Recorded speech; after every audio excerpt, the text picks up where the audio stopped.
On the last video, we talked about balance and we correlated it with work-life balance in distinguishing the ability to understand the differences between the two. We talked about how work-life balance is not, I repeat, not a one-size-fits-all thing. And therefore, work-life balance must be curated or cultivated by the concept of already understanding what balance looks like for you personally. So therefore, today we're going to dissect a little bit more about work-life balance, how to create it, how to cultivate it, as well as how to maintain it. Now, the first thing that I want to share with you is that I have a website called CoachChantay.com/opt-in. I want you to go there and I want you to see some of the things that I have available for you. I have an awesome PDF for you that teaches you a brand new way of time management. When I tell you I developed this time management system after I became restored or recovered from burnout that I wish I would have had prior to, that would have made a huge difference. When I implemented that time management 3-step system, I not only got busy and more productive than I ever have within 24 hours, but I also scaled my business 250% within 30 days. So go check it out, CoachChantay.com/opt-in. All right, let's go ahead and get started on our lesson today. Our lesson is relevant to work-life balance, how to create it, how to cultivate it, and how to maintain it. Now, understand this. Everything that you have in your mind about work-life balance, let's put it to the side and let's identify new patterns of growth. All right? We're going to be talking about growth in our next video, but for right now, let's talk about how do we create work-life balance. All right, first and foremost, we must create a goal, a tangible, measurable, specific, and realistic goal. It can't be something that's out in the yoo-hoo-hoo world, okay? It must be relevant to you. This goal, you can't steal from somebody else. And let me make that plain for you. A lot of entrepreneurs, a lot of executives, yes, they find information and they try to use it for themselves. Your goal has to be your goal. It has to fit in your life, and it has to be a desired future mark that you make on your life. Therefore, identify your goal. If your goal is to have a business that is scaling in 3 different directions, then you must set objectives to that particular goal. Now, this video is not specifically on goal development. We'll get to that in a future video, but it is to talk about that you need to have a target. You need to have a clear message and ideal to yourself in order to work towards cultivating and finalizing the creation of work-life balance. So that's number 1, have a goal. Number 2, cultivate the goal. Put everything in your life as much as you can. Take everything out of your life as much as you can that does not work towards your goal. Let me provide an example. When I was coming out of burnout, right? The way that I did business did not work for me in that season. It just didn't. Okay? Let me clarify that more specifically. So my first business or initial business, I'm a medical provider, and so I was seeing 60 patients a week, 6 days a week. That means 10 plus hours a day, and the plus came from the 2-hour commute from home to work, from work to home. So I was literally leaving 8 o'clock in the morning or a little bit before and returning close to 10 p.m. every single day for years. I mean, years on and years off. Now, while I had the energy and while I didn't know I was facing burnout, that was what my schedule looked like. And Sunday, I tried to rest. But in that season of burnout and coming out of that burnout, that schedule couldn't work for me. I had to get rid of that. And yes, it was very costly to get rid of it. But I knew that my mental health and my physical health, my mind, body, and soul and spirit needed that particular change. I needed to scale down in order to scale back up. And that's exactly what I did. I closed I closed nearly all of my offices. I had 5. Closed nearly all of my offices, laid off staff, and etc. for my peace. Now, many people think and thought that that was very drastic. I needed it for me. So when we're talking about create work-life balance, that is what I needed to do. I needed to make a hard decision in order to get back to the place that I once was. And stress on top of stress on top of stress was not going to be the way. It wasn't the method. But that was the method to the madness that I created over years and years, thinking, oh, I'll be all right. Let me just take a little quick vacation. Oh, I don't have time for a vacation. Well, let me just skip a day. All of this negotiation, which wasn't helpful. Now, I'm not talking about this in a normal state. You've got to understand that burnout is so different from your average regular stress. But we'll get to that at another time. If you've been watching my channel or you've been understanding what my education is all about, then you want to learn more about me, go ahead to the Chantay Golson International YouTube channel. And there is a host of videos that I'm interviewing people who have had the same experience of burnout and have had to do things to create a goal and to cultivate their world to get back to the strength and the ability and the talented person that they know that they are. Okay, let's get back to, so number 1, work-life balance consists of you identifying goals for yourself, right? No matter if the goals are traditional or non-traditional, it does not matter what other people think. It is what you think and what you need for yourself. Now, in the example, some people may say, well, hold on, so you went from making 6+ figures to nothing? No, that's not what I said. I just said that the schedule that I operated on for years and years no longer worked for me. So what I did was I identified how much work I could do without it feeling stressful rather.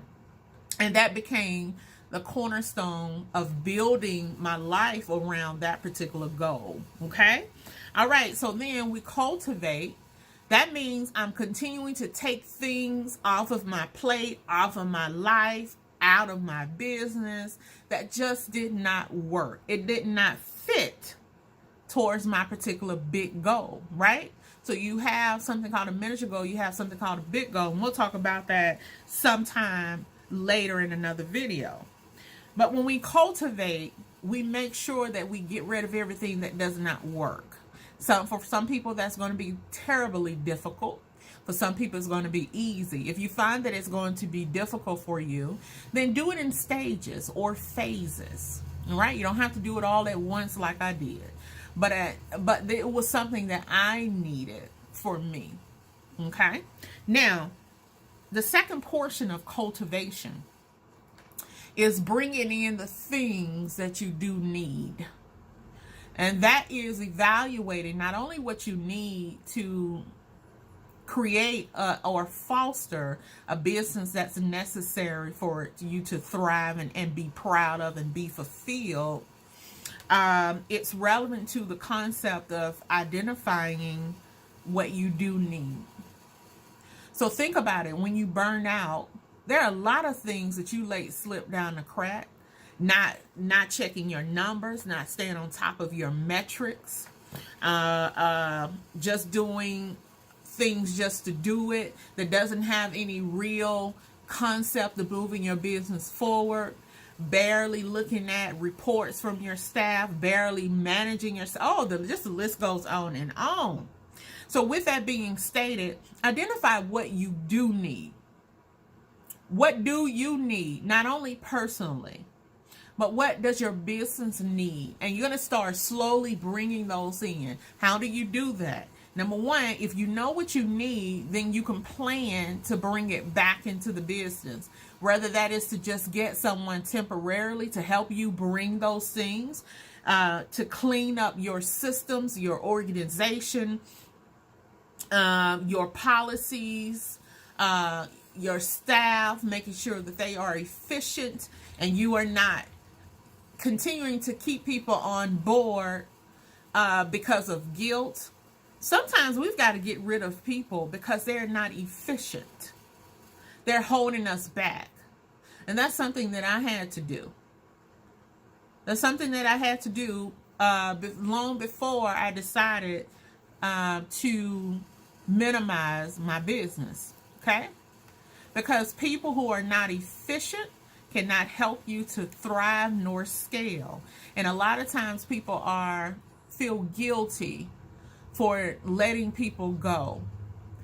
If you have trained them, if you have sat with them, if you have graded them through evaluations, if you've given them an opportunity to change their behaviors or their skills or their focus, and they're still not, then you've got to allow them to make a decision.